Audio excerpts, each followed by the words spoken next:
No vídeo de hoje, nós vamos estar definindo o que são espaços vetoriais. Nós vamos estar também falando o que são subespaços de espaços vetoriais e nós vamos estar introduzindo o espaço coluna de uma matriz A. Para a gente começar com a definição de um espaço vetorial, vamos considerar um conjunto V de objetos, em que esse conjunto V ele é não vazio, ou seja, ele tem objetos lá dentro.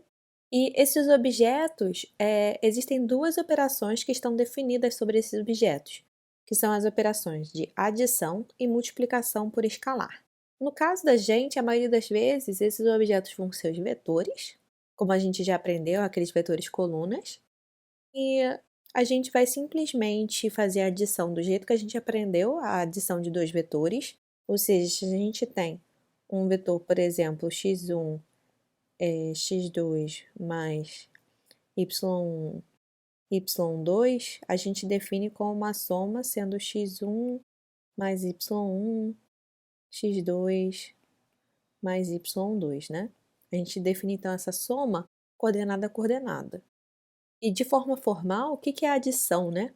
A adição é uma regra ou uma função que associa um par de objetos U e V que está nesse conjunto a um objeto que a gente vai denominar ele como a soma de U com V, que vai ser esse objeto 1 mais V. E o que seria então a multiplicação por escalar de forma formal?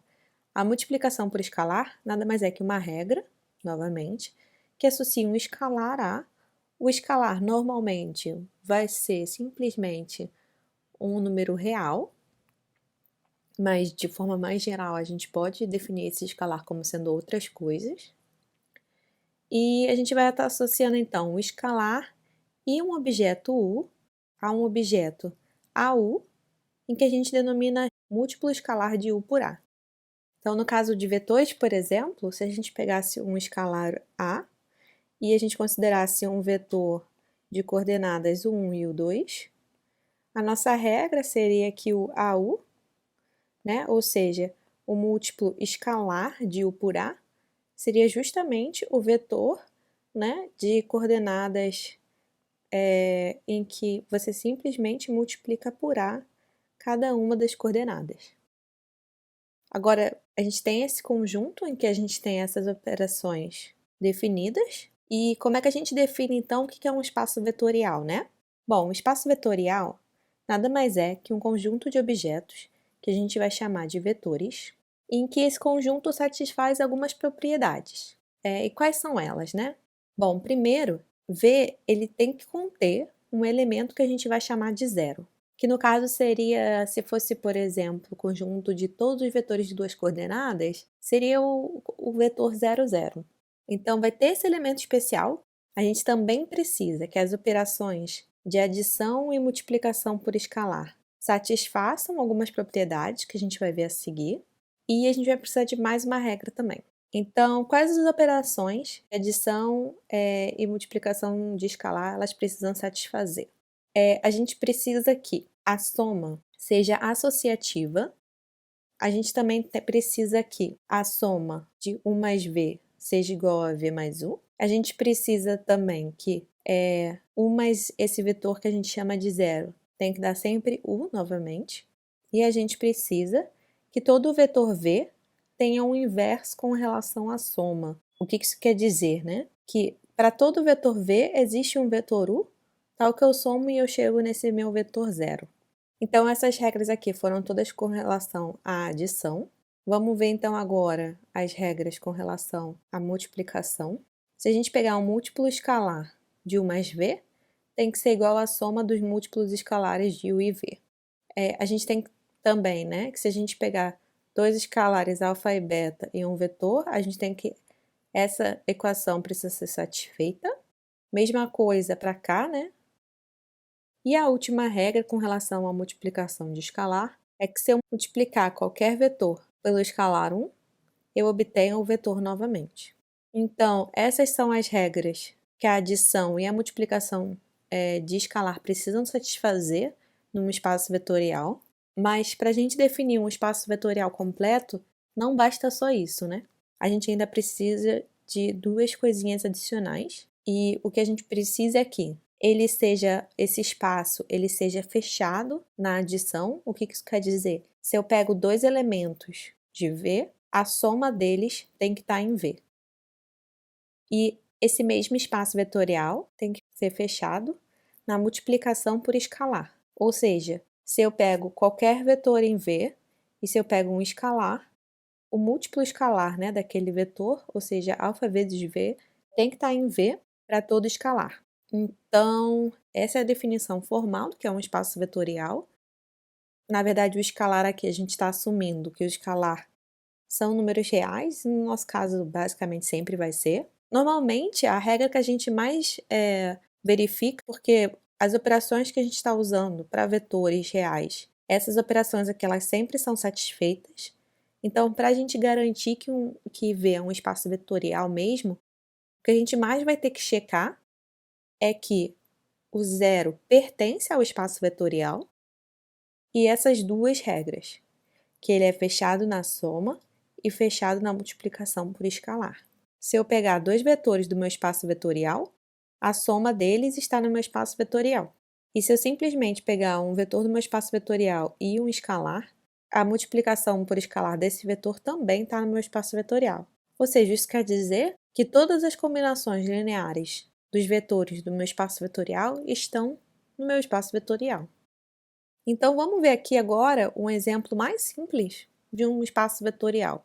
O espaço mais simples, que é o menor de todos, inclusive, é o espaço vetorial nulo. O espaço vetorial só tem um elemento, que é o elemento zero, porque ele sempre tem que ter. Lembra aqui da nossa definição que o nosso espaço vetorial sempre contém o zero. Então, aqui ele contém o zero, não tem nenhum outro vetor, então a soma dele com qualquer outro vetor seria no máximo a soma de zero com zero, dá zero, então estaria dentro do meu espaço vetorial. E se eu pegar qualquer escalar e multiplicar por zero, eu obtenho um vetor zero novamente. Então, checando essas operações aqui também, eu tenho que esse conjunto aqui é um espaço vetorial. Um outro exemplo de espaço vetorial é justamente o R2. E o que é o R2? O R2 simplesmente é o conjunto de todos os pares de números reais. Esse R2 é justamente R produto vetorial com R, ou seja, são todos os pares em que essa parte aqui é um número real e essa parte aqui é um número real. Então, o R2 é formado por todos os pares de números reais. Mais comumente, a gente associa o R2 ao plano XY.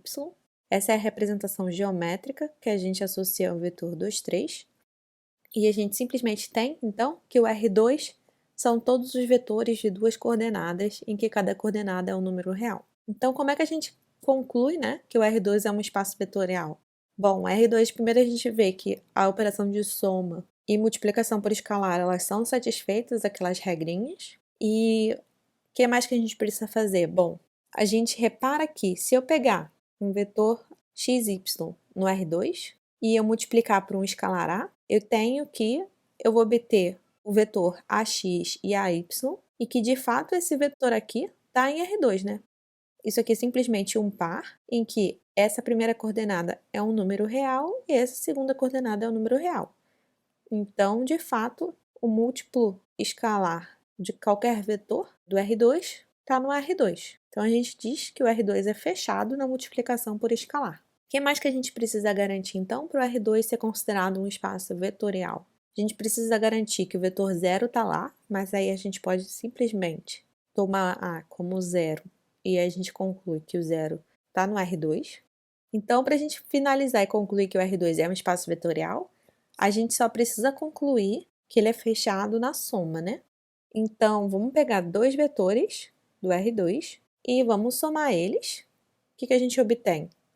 Bom, a gente tem que a soma desses dois vetores é exatamente isso aqui. E repara que x1 mais x2 é um número real, dado que x1 e x2 eram números reais. E aqui, a soma de y1 mais y2 também é um número real, né? Dado que a soma de números reais produz números reais. Então, esse vetor aqui simplesmente está em R2 e, portanto, o R2 é fechado na adição. E com isso a gente conclui que R2, então, é um espaço vetorial. Outros exemplos de espaços vetoriais são, por exemplo, o Rn, em que a gente tem uma n-upla de números reais, o espaço vetorial de todas as matrizes 2 por 2 com entradas reais, e um outro exemplo seria todas as funções reais, ou seja, são funções do tipo que o domínio são os reais e a imagem também são os reais.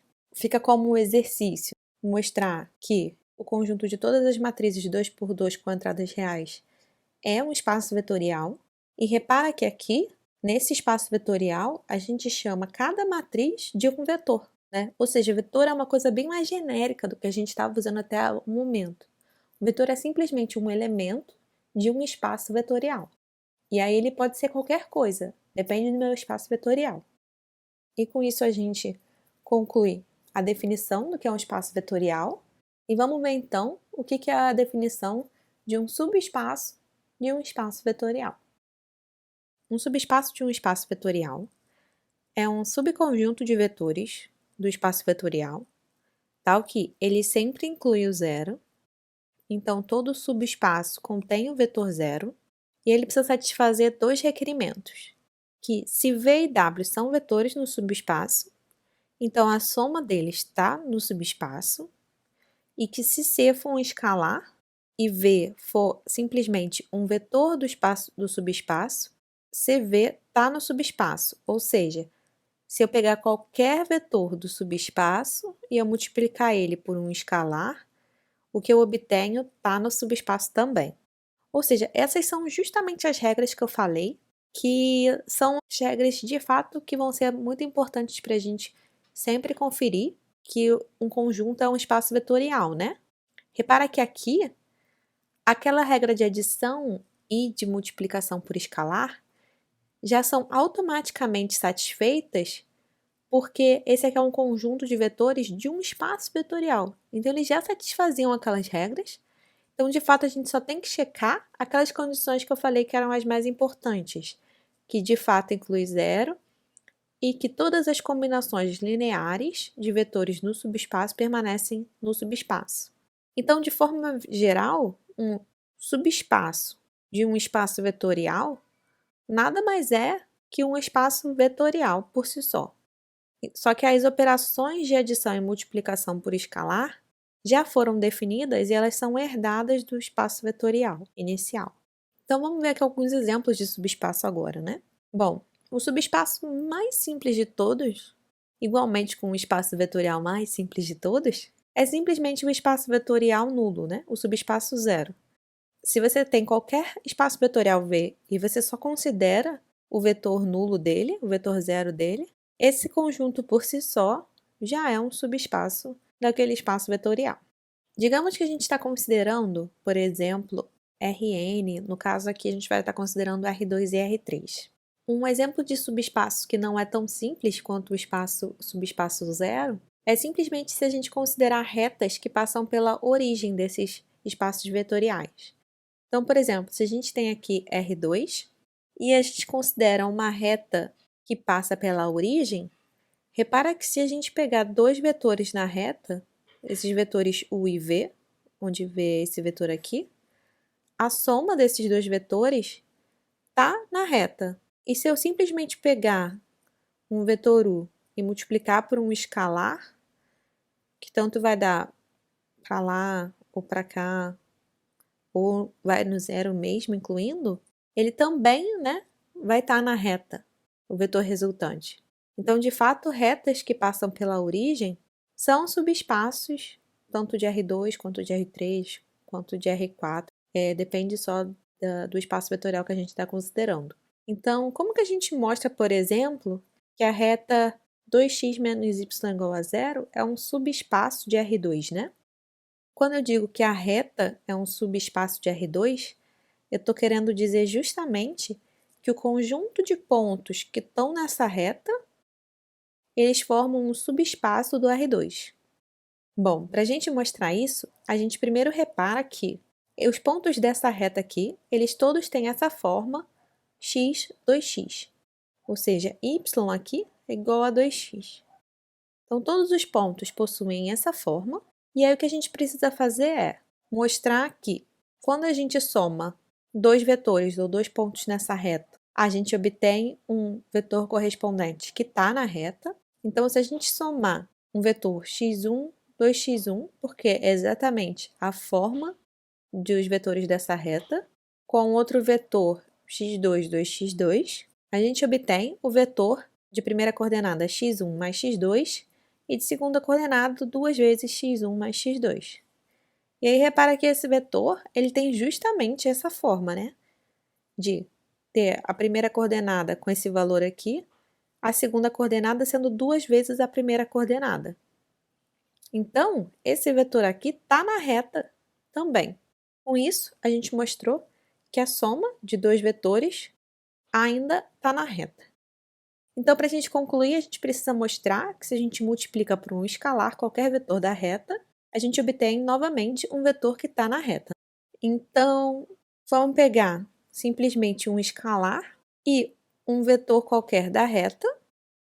O múltiplo escalar desse vetor ele é definido justamente como o vetor de primeira coordenada ax1 e segunda coordenada 2 vezes ax1. Repara novamente que aqui a gente obteve um vetor em que a segunda coordenada é 2 vezes a primeira coordenada. E essa é justamente a forma de qualquer ponto nessa reta. Então, a gente concluiu que a multiplicação por escalar de qualquer vetor na reta continua na reta e, portanto, os pontos da reta são fechados por adição e são fechados por múltiplo escalar. Logo, a gente conclui que a reta 2x menos y igual a zero é um subespaço de R2. E como uma pergunta, por que a reta 2x menos y igual a 1 não é um subespaço de R2? Bom, a reta não é um subespaço de R2 porque repara que essa reta nem contém o ponto 0, 0. Se eu simplesmente pegar e escolher x como 0 e y como 0, eu tenho uma contradição aqui. Então, a origem não faz parte dessa reta e, portanto, ela não tem nem como ser candidata a um subespaço de R2. Um outro exemplo de subespaços de R3 são planos que passam pela origem. Vai precisar argumentar da mesma forma que se a gente tiver dois vetores no plano, eles geram justamente um vetor que está no plano, ou seja, a adição de vetores do plano produz vetores no próprio plano, e que se a gente pegar um vetor u aqui e simplesmente multiplicar por um escalar, a gente vai sempre obter um outro vetor novamente que está no plano, e em particular a origem faz parte desse plano, né? Justamente porque a gente está escolhendo planos que passam pela origem. Então, só a origem, retas que passam pela origem, planos e inclusive o próprio R3 inteiro são subespaços de R3. E agora vamos ver então um exemplo também de algo que não é um subespaço. Vamos considerar o conjunto de pontos do R2 formado por todos os pontos em que x e y são maiores ou iguais a zero. Ou seja, se a gente fosse desenhar o plano XY, a gente está considerando justamente todos os pontos que estão nesse quadrante aqui. E por que então que esse conjunto não forma um subespaço de R2? A origem, a gente já checou que pertence, né? Porque é x maior ou igual a zero e y maior ou igual a zero. Então, a origem, de fato, está aqui. Qual é o problema, então, para esse conjunto não ser um subespaço? Bom, a resposta é que justamente ele não é fechado por multiplicação por escalar. Se eu simplesmente pego um vetor qualquer, por exemplo, o vetor 1, 1, e eu multiplico ele por menos 1, as minhas coordenadas de positivas vão virar negativas, e aí eu não estou mais nesse conjunto, né? Produzir um elemento que não está no conjunto. Logo, esse conjunto não é fechado por multiplicação por escalar. E, portanto, ele não é um espaço vetorial, nem é um subespaço vetorial de R2. Em particular, um subespaço contendo V e W, contendo dois vetores, ele sempre deve conter todas as combinações lineares desses dois vetores. É o jeito mais compacto de dizer que ele tem que ser fechado por multiplicação de escalar e pela soma de dois vetores. A gente acabou de ver, então, algumas formas, né, da gente encontrar espaços vetoriais, ou seja, tomando retas que passam pela origem, planos que passam pela origem. Mas será que se eu simplesmente pegar dois espaços vetoriais e eu fizer a união deles, será que eu obtenho um espaço vetorial? A gente já viu que uma reta que passa pela origem é um subespaço do R3. Então vamos considerar V1 como todos os pontos do R3 dessa forma. Repara que sempre que a gente define uma reta, basta a gente definir um vetor, e aí todos os múltiplos do vetor, né? Nesse caso aqui o vetor é o vetor 1, 2, 0, todos os múltiplos do vetor formam justamente uma reta naquele espaço vetorial, né? Porque o vetor me dá a direção, e aí simplesmente eu considerar os múltiplos me faz ir em ambos os sentidos. Então, aqui eu tenho um espaço vetorial, que é um subespaço do R3. Aqui eu tenho um outro espaço vetorial, que é também um subespaço do R3, ou seja, eu estou considerando um plano que passa pela origem. E aí, por que isso aqui é um plano, né? Repara que eu tenho duas variáveis aqui, né? Então, eu posso me mover tanto na direção x quanto na direção y. E aí, como eu tenho esse grau de liberdade, eu tenho justamente um plano. E aí, se eu fizer a união, o que consiste essa união? É justamente eu considerar todos os pontos que estão aqui e todos esses pontos aqui e nada mais. Então, aqui, por exemplo, eu tenho essa reta e eu tenho esse plano aqui. Será que se eu simplesmente juntar esses pontos todos num único conjunto, eu obtenho um espaço vetorial? Vale a pena pausar agora e dar uma pensada. O que você acha? Bom, a resposta nesse caso é que nem sempre vai ser um espaço vetorial e nesse caso não vai ser. Se essa reta não está inteiramente contida no plano, a união deles não vai formar um espaço vetorial. Se eu pegar simplesmente um vetor da reta que não seja a origem, ele não vai estar no plano. E se eu pegar um vetor do plano que não é a origem e eu somar eles, eu vou obter algo que não está no plano e nem na reta. Então, para exemplificar, repara que se eu pegar esse vetor aqui, que é um vetor que está na reta, eu tomei x como 2, e eu obtive esse vetor aqui. E aí, se eu simplesmente pegar e considerar esse vetor que está no plano, ou seja, eu simplesmente considerei x e y como 2, u e v, ele está nessa união, né? U, em particular, tá no meu V1, tá na minha reta, e o V tá no meu plano. Logo, eles dois estão na união, né, desses dois espaços vetoriais. Porém, se eu somar eles, eu vou obter justamente esse vetor aqui, de entradas 464, e esse vetor não tá na união, porque se ele tivesse na união, ele teria que estar ou em V1 ou em V2. Mas repara que esse vetor aqui não tem como estar em V1, porque a terceira coordenada dele não é 0, né? E toda a terceira coordenada de pontos de V1 é 0. Então, para ele estar na união de V1 e V2, esse vetor aqui deveria estar em V2. Só que aí, para estar em V2, eu teria que y era igual a 6, mas aí a terceira coordenada deveria ser 12, só que nesse caso é 4.